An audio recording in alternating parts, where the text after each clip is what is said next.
Der vorletzte Part mit unseren Zebras. Wir stehen seit dem letzten Part bereits als Aufsteiger in Liga 2 fest. Da würden wir, glaube ich, nächste Saison auch eine richtig gute Rolle spielen. Heute gibt es 2 Live-Spiele und zwar einmal gegen den zweitplatzierten Dresden und dann gegen Saarbrücken. Die sind jetzt noch Dritter. Die streiten sich aber mit Dresden um den zweiten Platz, also um den zweiten direkten Aufstiegsplatz. Von daher wird das auch nochmal sehr, sehr spannend für die beiden. Richtige Spannung, die ist natürlich jetzt bei uns raus, weil wir sind aufgestiegen und wir werden auch als Meister durchgehen. War ja auch irgendwie klar, nachdem wir die ganzen freien Spieler geholt haben. Aber ich will das jetzt hier noch vernünftig zu Ende bringen. Und dann werden wir hier EAFC den Rücken zukehren, also die 24er-Version. Und dann steht schon EAFC 25 vor der Tür mit, ich denke mal, wenn das Video draußen ist, sollte der Verein schon längst feststehen und es wird, glaube ich, Preußen Münster sein. Ja, also freut euch da auch schon mal auf den Zweitligisten Aufsteiger. Da wird wahrscheinlich der Klassenerhalt das Ziel sein. Aber je nachdem, wen wir verpflichten. Ich habe ja schon mal so ein bisschen angedeutet, dass das neue Jugend-Scout-Netzwerk ein bisschen vergrößert wurde im Karrieremodus. Da bin ich auch sehr, sehr gespannt. Ja, aber bis dahin bringen wir das jetzt hier noch vernünftig zu Ende. Der nächste Part wird dann nochmal eine XXL-Folge. Da werde ich dann nochmal... Achtung, Arslan! Boah, schöner Freistoß. Da werde ich dann nochmal 4 Spiele simulieren und das letzte Spiel werde ich dann nochmal spielen. Das ist dann gegen Waldhof Mannheim. Das wird dann also nochmal, denke ich, eine bisschen längere Folge. Ja, aber es ist ja dann auch die letzte Folge. Achtung, Quinonius läuft von Box zu Box, von einem zum anderen Strafraum. Und macht das Tor. Der heute ganz vorne spielt, dafür Janda auf der 10. Ginczek dafür raus, weil der hätte auch nur 30 Minuten spielen können. Da hat die Luft nicht ganz gereicht, aber das ist... wirklich ein Spieler, den wird es wahrscheinlich in EAFC 25 nicht geben, aber schaut mal nach, ob es Julian Quinonius, ob es den auch wirklich gibt in EAFC 25, weil dann wäre das auch, glaube ich, eine Option für, wie gesagt, eine gute Drittligamannschaft oder eine Zweitligamannschaft sogar. Der könnte sogar noch höher spielen, glaube ich. So gut wie der ist. Also das... muss ich wirklich sagen, der hat wirklich mit am meisten Spaß gemacht. Klar, die anderen Mexikaner auch. Die haben hinten den Laden dicht gehalten. Artiaga hat die linke Seite beackert. Quinones ist schon wieder vorne. Ja, kriegt er den? Der kriegt den wieder. Schade. Schade, schade. Ja, und dann waren halt mit Dresden und mit Saarbrücken, das sind halt die 2, ja, stärksten Konkurrenten, Verfolger, wenn man so möchte. Ich meine, richtige Verfolger hatten wir irgendwie nie, vielleicht zu Beginn der Saison, aber seit Spieltag 4 oder 5 stehen wir ja ununterbrochen. Oh, die kriegt er sogar noch. Quinonius, jetzt vielleicht, abgefälscht. Da stehen wir ja auf Platz 1. Klar, ich weiß auch mit welchen Mitteln, gar keine Frage, aber ich habe ja nochmal auch am Anfang gesagt, dass ich aus diesem einen Jahr, aus dieser einen Saison so viel und so gut es geht, das maximal rausholen will. Das ist halt der Aufstieg. Und wie gesagt, ich hätte ja auch gerne ein paar Spieler im Winter schon verkauft von meinen geholten freien Spielern, aber das ging ja nicht. Warum auch immer. Da bin ich bislang immer noch nicht dahinter gekommen, warum das nicht geht. Das finde ich ein bisschen schade, aber naja. Kannst du machen, nix. Wir müssen es jetzt so hinnehmen, wie es ist. Es sind ja nicht mehr viele Spiele. Wir sind schon aufgestiegen, auch als Meister. Werden dann also noch die Pokalübergabe wahrscheinlich dann, ich weiß nicht, ob sie heute, weil es ein Heimspiel ist, bekommen oder halt dann am letzten Spieltag gegen Mannheim. Das ist ja auch nochmal ein Heimspiel. Und dann schauen wir mal, wer mit uns gemeinsam aufsteigt. Momentan wäre es Dresden. Die haben aber nur einen Punkt Vorsprung vor Saarbrücken. Die werden uns heute die Daumen drücken und die Dresdner dann beim Spiel gegen Saarbrücken. Oh, viel Platz für Janda. 4 gegen 3, wenn wir es jetzt gut ausspielen. Quinonius legt nochmal rüber und Artiaga. Die Chancen müssen dann natürlich sitzen, aber wie gesagt, jetzt zu dem Zeitpunkt der Saison, wo es eh schon entschieden ist, da sehe ich da ein bisschen lockerer drüber. Bei Münster dürfen wir natürlich so Chancen nicht verballern, egal in welchem Spieltag. Ich glaube, wir werden da bis zum letzten Spieltag auch, denke ich, um den Klassenerhalt kämpfen. So würde ich das jetzt mal von Weitem beurteilen und auch bewerten. Je nachdem, wie wir dann die Mannschaft zusammenstellen, was wir für Neuzugänge haben. Vielleicht ist da ja auch der ein oder andere mit dabei. Janda zum Beispiel soll ein gutes Potenzial haben. Vielleicht werden wir uns den mal merken. Ginczek. Vielleicht als Notlösung oder als... Ja, was heißt Notlösung? Das hört sich immer so böse an. Also als Ersatzstürmer würde ich den auf jeden Fall nehmen. Warum nicht, wenn denn der Preis stürmt? Janda, nächste Chance.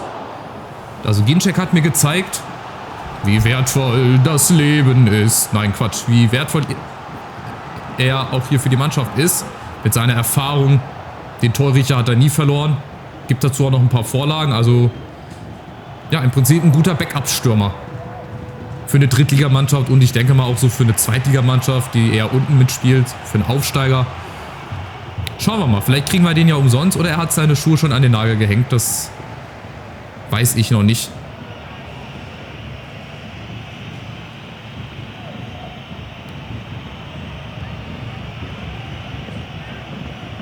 Arslan, also wenn der so geile Freischüsse schießen kann, wie den vorhin gegen die Latte, dann müssen wir uns den auch mal merken irgendwie.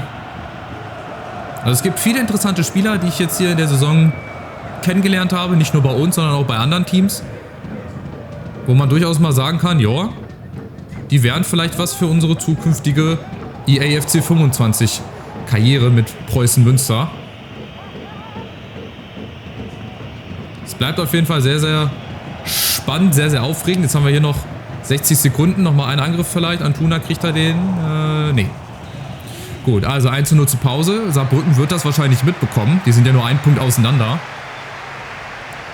Also geht es da auch heiß her. Die beiden haben 8 oder 9 Punkte Vorsprung dann auf den 4. Also da dürfte dann eventuell nicht mehr so viel schief gehen. Also ich vermute, dass die Platz 2 und Platz 3 unter sich ausmachen. Aber mal gucken. Ist noch ein bisschen zu spielen. Danach haben wir noch 6 Spiele.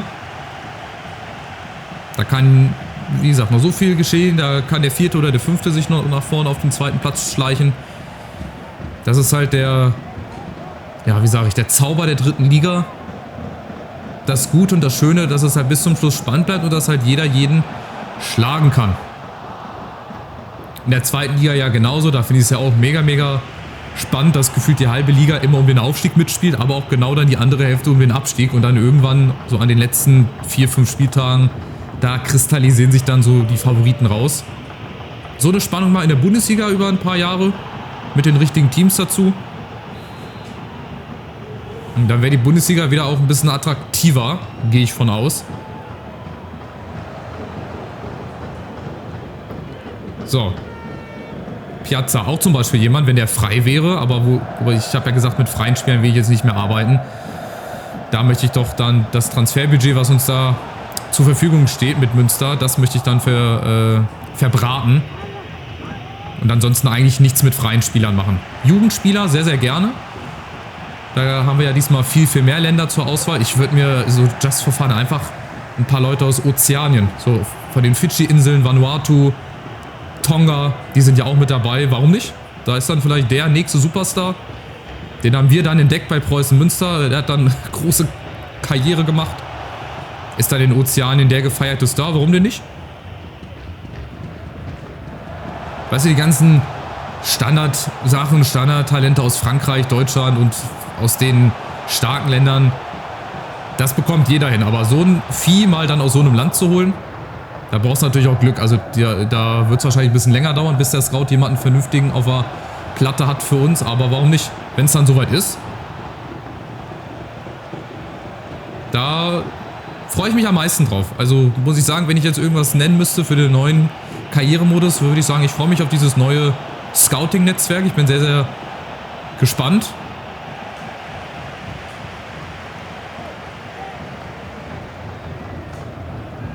Nächste Chance, Quignon, sehr schön gemacht mit der Akku. Und jetzt komm, hat sein zweites Tor vielleicht selber mit eingeleitet. Der will nicht mehr, der kann nicht mehr. Oben läuft an, tut er ein. Aber der kommt nicht ran. Ah, bitter, ärgerlich. So schön freigespielt mit der Hacke vorher und dann der Ball leider bisschen zu kurz und zonengenau gespielt.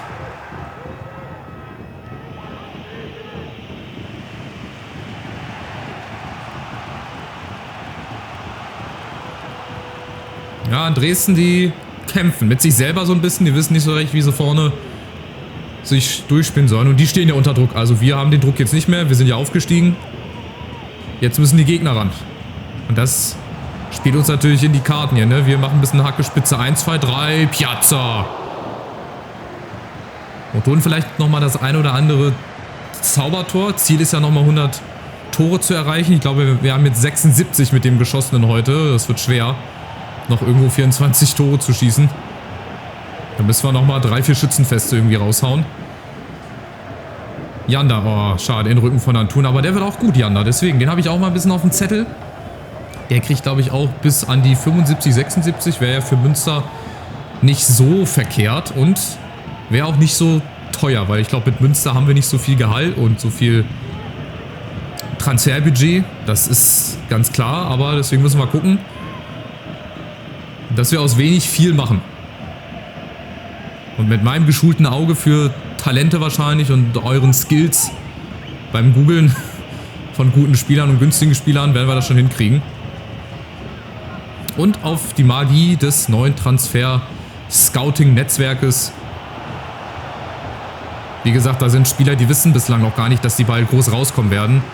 Die werden bald ihre Heimat verlassen und in Europa ganz große Schlagzeilen machen. Dresden kommt nochmal, Kopfball, aber das ist mit so das Gefährlichste irgendwie gewesen, was Dresden hier gebracht hat. 1:0. Ja, wir haben jetzt nicht hier die Sterne vom Himmel gespielt, aber wir haben nochmal 3 Punkte geholt. Gut für Saarbrücken. Die müssen das jetzt natürlich ausnutzen und dann im nächsten Spiel gegen uns halt dann nochmal bestehen und dann werden wir schauen, wer sich das verdient hat, auf Platz 2 zu stehen und wer halt dann in die Relegation muss. Vielleicht kriegen wir jetzt nochmal die Chance auf die Entscheidung. Sein ist es nicht!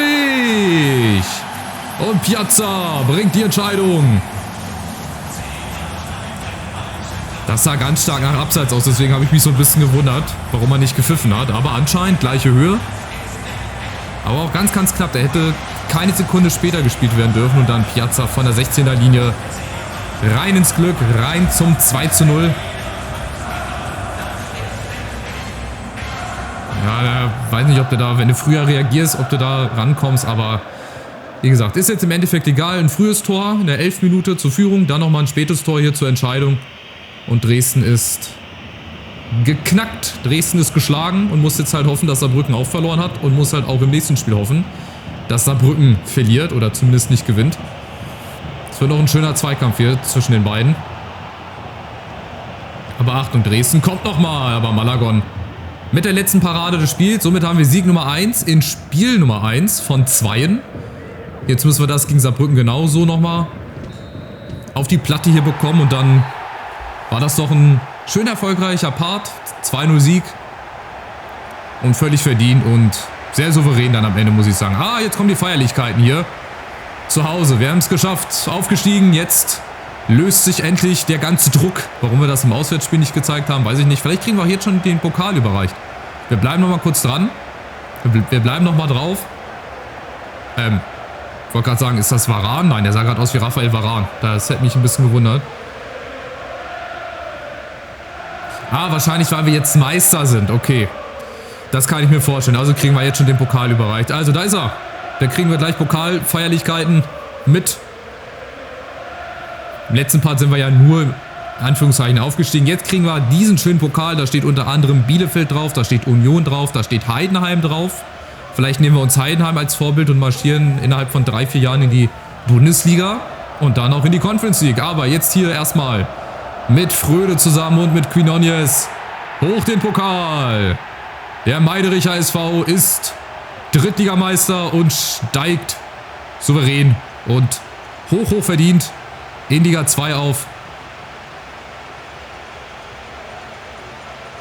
Also sehr, sehr schön, haben wir die Feierlichkeiten also auch mitbekommen.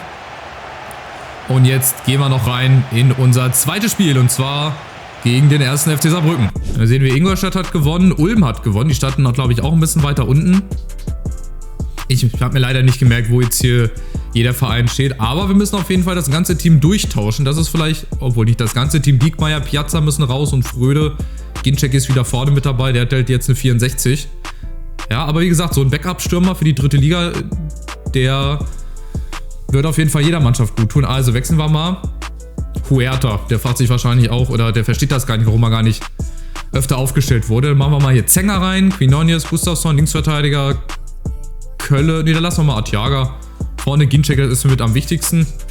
Jetzt darf Huerta nochmal die letzten Spiele spielen. So, kurzer Blick auf die Tabelle. Ja, also, wenn Saarbrücken gewinnt, sind sie Zweiter. Also Dresden muss hoffen. Dahinter Bielefeld und Erzgebirge, Aue und den Rest, den gucken wir dann nach dem zweiten Spiel. Gehen wir rein gegen Saarbrücken. So, mit bisschen Restalkohol noch im Blut wahrscheinlich. Wir hatten ja nur 2-3 Tage Pause, von daher mussten die Feierlichkeiten ein bisschen gediegener ausfallen, aber ein bisschen gefeiert wurde trotzdem. Und jetzt schauen wir mal, ob das gegen Saarbrücken genauso entspannt, war es ja nicht gegen Dresden, also sehr souverän, würde ich sagen, läuft. Oder ob wir hier ein bisschen mehr zu tun bekommen. Quinones, da wollte ich eigentlich den Vorteil nehmen, da wollte ich den Freischuss bekommen. Ja, was machen wir mit Saarbrücken? Die sind Dritter, haben dann also ihr letztes Spiel verloren. Hätten ja die Chance gehabt, an Dresden vorbeizuziehen. Jetzt müssen sie ihrerseits hier gewinnen. Und das baut natürlich auch Druck auf. Und mal gucken, ob die besser mit Druck umgehen können als Dresden. Die haben es nämlich nicht geschafft gegen uns. Jetzt bin ich gespannt hier, der DFB-Pokal-Schreck. Der schon zweimal innerhalb der letzten 4-5 Jahre, glaube ich, im Halbfinale war. Ne? Damals gegen Leverkusen zur Corona-Zeit verloren und jetzt letzte Saison gegen Lautern. Das wäre natürlich ein Ding gewesen. Saarbrücken im Finale. Das gibt es die nächsten 30 Jahre wahrscheinlich nicht mehr. Oder das auch mal ein Zweitligist, wobei ein Zweitligist wahrscheinlich realistischer als so ein Drittligist. Aber das wäre natürlich der Hammer. Saarbrücken international, warum nicht? So. Schnell und direkt umgeschaltet. Genau so wünsche ich mir das. Antuna, Ginczek. Nein, er sollte in die Mitte. Wo spielst du denn hin? Das war jetzt nicht so gut gespielt. Und Saarbrücken kommt über Rizzuto gegen Arteaga. Arteaga zum ersten hat ein bisschen Pech. Jetzt ist aber da Arteaga und auch Huerta, der wie gesagt sich erstmal ein bisschen privat fit gehalten hat, der ja das wahrscheinlich gar nicht verstanden hat, warum er nicht spielt. Weil die anderen halt einfach besser waren. Vielleicht. So. Jetzt der Ball in die Tiefe. Antuna. Jetzt muss er wieder kommen. Huerta, da ist er bei seinem Comeback. Huerta. Oh, gibt schon gelbe Karte. Ah ja, wahrscheinlich für das Foul, wo ich den Freischuss hätte ziehen wollen. Schade. Huerta ist ja auch so ein Kandidat, der eigentlich noch Vertrag hat, den ich also rein theoretisch verkaufen könnte.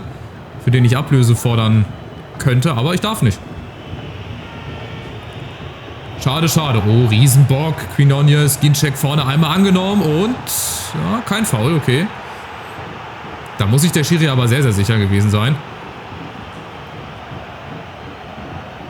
So, Chance für Saarbrücken. Die hier mit einer Dreierkette, Fünferkette spielen. Ja, ich glaube Fünferkette, wo dann die Außenverteidiger mit nach vorne gehen. Birgt natürlich die Gefahr. So, Ginczek jetzt. Überragender Ball nach unten. Ja, schade. Das schafft er dann leider doch nicht mehr. Dafür reicht die Kraft dann auch nicht mehr. Aber die Erfahrung reicht, um vorne immer mal wieder ein Tor reinzumachen oder ein Tor zu machen oder auch ein Tor vorzulegen. Jetzt vielleicht Antuna. Guck mal, Ginczek. Ah, schade mit der Hacke. Das wäre natürlich nochmal ein Ding gewesen. Aber holt sich den Ball wieder. Jetzt aus spitzen Winkel. Ginczek. Ja, es macht echt Spaß mit dem. Also ich bin nach wie vor sehr, sehr zufrieden, dass er vorne so viele Zweikämpfe einfach gewinnt. Das klappt aber auch nur in Liga 3 oder in irgendwelchen anderen kleineren Ligen. Ich glaube, zweite Liga und in der ersten Liga würde der auch mehr hinterherlaufen als alles andere.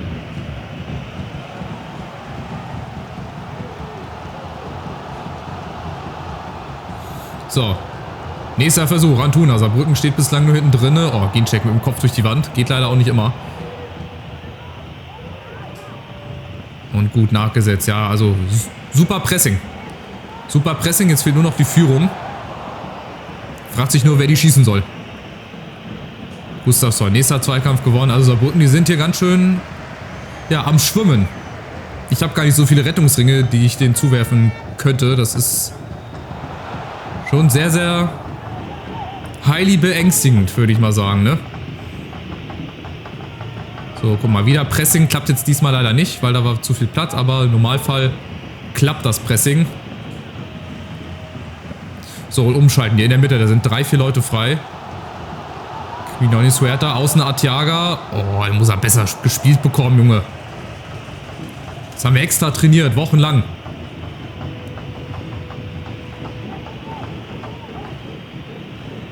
Zeit, Ginczek. Schade, das war wieder die Situation, wo er hätte den Ball gewinnen können mit seinem langen Fuß. Huerta ist dazwischen. So, und jetzt. Huerta muss nach vorne abgehen. Nimmt Arteaga mit. So, der ist jetzt eigentlich weg gegen Rizzuto. Ist niemand in der Mitte. Also der Mann, der in der Mitte sein soll, der ist da leider nicht. Aber Antuna ist da. Gustafsson, der hat auch einen guten Hammer. Und jetzt Zenger, der kann das, glaube ich, auch ganz gut. Und der macht es ein bisschen zu schnell hier. Schreiber macht das zu schnell und bringt dadurch seine Mannschaft in Bedrängnis. Antuna mit dem nächsten Kracher. Guck, bei Antuna habe ich gedacht beim letzten Spiel bei den Feierlichkeiten, dass er aussieht wie Varane. Da habe ich schon gedacht, hä? Seit wann spielt Raphael Varane bei uns? Aber der ist dann auch dabei in IAFC 25, weil, glaube ich, seine Mannschaft aufgestiegen ist, da wo er jetzt spielt. Como heißen sie, glaube ich, ne? Wäre auch eine interessante Mannschaft, warum nicht? So, nächste Chance. Unten habe ich es gesehen, ja. Unten habe ich es gesehen. Lauf weiter durch. Oh, da kommt der wieder nicht an. Wieder Ginczek. Ja, wieder Ginczek. Der braucht ein bisschen zu lange bei diesen Bällen. Aber egal. 0-0. Geht nur in eine Richtung, würde ich sagen, oder? Mal kurz auf die Statistik geguckt. Ja, 5:0 Schüsse. Aber von Saarbrücken, da muss ein bisschen mehr kommen. Also, Freunde, ihr wollt aufsteigen. Hallo? Da war ja gegen Dresden ein bisschen mehr los. Aber auf der anderen Seite hält Saarbrücken auch, anders als Dresden, noch die 0 hinten. Aber nicht mehr lange. Guck mal, Ginczek läuft schon zur Höchstform auf. Oh, super genialer Ball gespielt. Quinones und jetzt Zenger, der hat viel Platz. Ah, es war gar nicht Zenger, es war Fröde. Ah nee, war doch Zenger, hä? Bin ich doof oder was? Ich erkenne meine eigenen Spieler nicht. Ja, Zenger als Kapitän geht er da nochmal voran, vor heimischem Publikum. Hat auch nicht oft gespielt, aber dann, wenn er gespielt hat, war er immer eine feste Größe. Schöner Ball. Und der hat natürlich Platz und das sind ja 20, 22 Meter schön vorbei an Schreiber und da ist nichts zu halten. Schauen wir mal, wie viele Saisontore, wie viele Spiele er hat. Vielleicht auch eine gute Quote. Der Erik. Ah, sein erstes Tor. Im 10. Spiel. Also, nicht viele Spiele gemacht. Und es ist ja auch eigentlich nicht seine Hauptaufgabe, hier die Tore zu machen. Dafür sind dann Ginczek da, Huerta, Piazza und ja, allen voran Julian Quinones. Der sich wahrscheinlich ein Wallpaper, ein großes Bild in seine Wohnung hängt vom MSV-Stadion. Ja, oder von der Stadt Duisburg. Ich könnte mir jetzt nicht entscheiden, was schöner wäre. Oh, wieder Zenger. Ich dürfte wahrscheinlich beides nebeneinander hängen.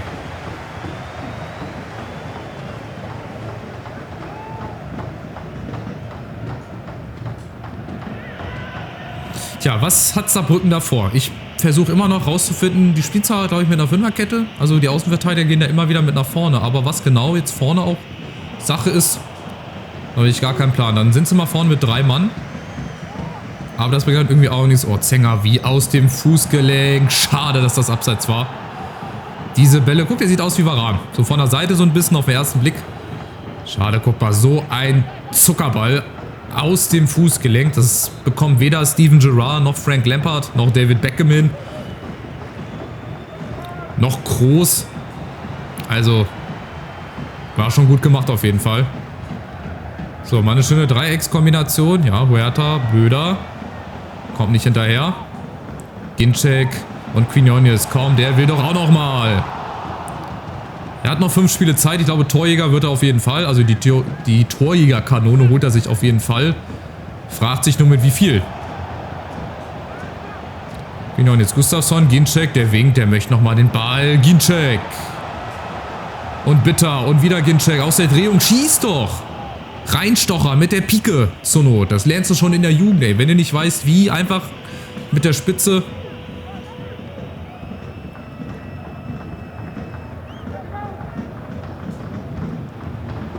Und Quinones. Nächster. Okay. Schade. Zu sehr in Rückenlage. Das passiert immer auch selten. Definitiv.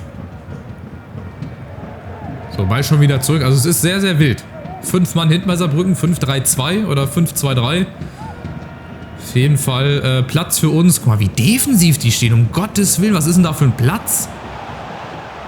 Jungs, ihr wisst schon, dass ihr nach vorne spielen müsst, ne? Also 5 Mann hinten. Schön in Reihe und Glied. Auf der 16er Linie verteilt. Das ist schon verrückt. Sehr crazy. So, und dann der Ball einfach nur weggeschlagen. Bisschen Glück gehabt und der nächste Angriff. Antuna Also da hat Dresden ein bisschen mehr Gegenwehr gezeigt, obwohl die halt auch dann am Ende 2-0 verloren haben. Gustafsson, der ist tatsächlich Linksfuß, der schießt immer mit links. Aber es sind auch noch 20 Minuten und ein Tor für Saarbrücken, das könnte vielleicht reichen. Ich weiß nicht von der Tordifferenz, wer da besser ist. Ich glaube aber Dresden. Huch. Was passiert hier? Was passiert denn mit den Bällen in diesem Spiel? So, Ginczek, komm, der will auch nochmal. Der reibt sich schon die ganze Zeit die Hände. Huerta hat jetzt viel Platz gegen Böder. Ganz hinten, wenn sie sich gut positionieren. Nein, nein, nein, nein. Was sind das für schlechte Laufwege? Was sind das für schlechte Laufwege? Antuna, komm, schneller Abschluss. Das zweite Tor ist nicht mehr fern. Das müsste gleich fallen. Ich weiß noch nicht wann. Ich will jetzt nicht die Uhr nachstellen, aber so in den nächsten 10 Minuten wird hier auf jeden Fall noch ein zweites Ding fallen. Wenn es so weiterläuft. Und für wen? Am besten für uns. Aber Achtung, Saarbrücken traut sich mal. Rizzuto. Ah, Thiaga, gut, Grätsche ausgepackt. Da brennt nichts an. Er könnte auch noch 10-mal wechseln. Die Michele Sanchez, okay. Tölke, Bjarne Tölke. Habt ihr das gerade gesehen? Der hat auch gar keine Reserve mehr. Der ist eigentlich schon platt. Der darf eigentlich gar nicht mehr spielen. Aber Achtung, Saarbrücken kommt. Rizzuto, Brünker. Oh, da stehen wir jetzt nicht gut. Aber Huerta holt sich den. So, jetzt komm. 1 gegen 1. Gegen alle. Oh, schön gemacht. Und das muss... Nein, das muss Gelb geben. Oh, das ist die Mutter aller gelben Karten. Aber Huerta, das war schon sehr geil gemacht. Einmal hochgeschnickst. Guck mal, da steht sogar der Keeper draußen. Das war schon geil gemacht. Schade. Hätte eigentlich Gelb verdient gehabt. Naja. Dann macht das jetzt nochmal. Huerta. Schöner Ball jetzt auf Gustafsson. Und jetzt in der Mitte. Da ist er. Nein, da ist er doch nicht. Ach, ich wollte den gar nicht anspielen. Aber na gut. Soll jetzt auch egal sein. Wir haben noch 5 Minuten mit Nachspielzeit. Da wird jetzt nicht mehr viel passieren. Außer Saarbrücken traut sich jetzt doch nochmal nach vorne. Thiaga. Nee, das ist ziemlich harmlos. Also, liebe Saarbrücker, wenn ihr wirklich aufsteigen wollt, dann muss ein bisschen mehr kommen in den letzten Spielen. Ginczek jetzt bei uns. Und Quinones mit rechts. Ja, abgeblockt. In Schreibers Hände. Also, zweite Halbzeit war so ein bisschen, ich möchte nicht sagen lethargisch und ein bisschen Schlafwagenfußball. Wir haben halt einfach auf ein Tor gespielt. Spiel auf ein Tor. Saarbrücken hat es versucht, irgendwie nach vorne zu spielen, aber hat es bislang noch nicht hinbekommen. Achtung. Letzte Chance jetzt wahrscheinlich des Spiels. Über Brünker. Der steht nicht im Abseits. Vorsicht. Eine Situation nochmal. Überstehen, Thiaga und jetzt ist es vorbei. Also auch hier im zweiten Spiel der zweite Sieg. Ein bisschen knapper, aber auch genauso souverän, würde ich sagen. Und Saarbrücken, da muss halt schon ein bisschen mehr kommen wie jetzt. Nochmal die Feierlichkeiten. Wir wiederholen das einfach in jedem Heimspiel. Jetzt kommt wahrscheinlich wieder die Pokalübergabe. Das wäre natürlich jetzt total lächerlich. Ich warte jetzt nochmal kurz ab, weil ich sehen möchte, ob es wirklich die zweite Pokalübergabe gibt. Oder vielleicht gibt es nur Feierlichkeiten. Die feiern sich jetzt nach jedem Heimspiel. Die können davon einfach nicht genug kriegen. Die Stadt Duisburg musste auch lange Zeit auf so Feierlichkeiten warten. Deswegen müssen die das genießen. Na komm. Jetzt gibt uns nochmal die zweite Pokalübergabe. Da würde ich ja lachen. Wenn jetzt nochmal... Ah gut, habt ihr Glück gehabt. Also, es gibt keine zweite Pokalübergabe. 14:0 Schüsse. Also bitte. Liebe Saarbrücker, wenn ihr aufsteigen wollt, müsst ihr nochmal 3 Gänge zulegen. Das war heute echt nichts. So, haben sie Dresden ausgenutzt, ist die Frage. Die konnten sich jetzt auf 4 Punkte wegschleichen. Schauen wir mal. In der Tabelle, ja, nee, sie haben Remis gespielt. Also 2 Punkte Vorsprung, 85 Punkte, 78 geschossene Tore. Ja, und dann geht's im nächsten Part. Geht's dann auch in den letzten Part. Der nächste Part wird dann gleichzeitig der letzte sein. Ich werde dann die 4 Spiele, die wir jetzt im April haben, die werde ich alle durchsimulieren. Und dann werde ich noch das letzte Spiel gegen Waldhof Mannheim zu Hause machen. Das ist auch nochmal ein schöner Abschluss. So, 5 Spieltage, gucken wir mal. Also, Bielefeld kann auch noch mit eingreifen. Gegen die spielen wir ja auch noch. Aue, Mannheim, glaube ich jetzt nicht mehr. Die sind da raus. Also Bielefeld, Aue, denen räume ich noch Chancen ein. Ich glaube aber trotzdem, dass Dresden und Saarbrücken das unter sich ausmachen mit Platz 2 und 3. Unten dann Freiburg 2, Preußen Münster. Da können wir uns schon mal ein bisschen drauf gefasst machen. Wird auch eine sehr schwere Saison, aber ich freue mich. Es wird eine schöne Saison. Und ich hoffe, dass ich den letzten Part nochmal mit euch zusammen hier genießen kann. Schaltet also nochmal rein, dann zum allerletzten Part. Nicht nur mit der Duisburg-Karriere, sondern auch für EAFC 24. Macht's gut und großes Dankeschön schon mal fürs Zuschauen.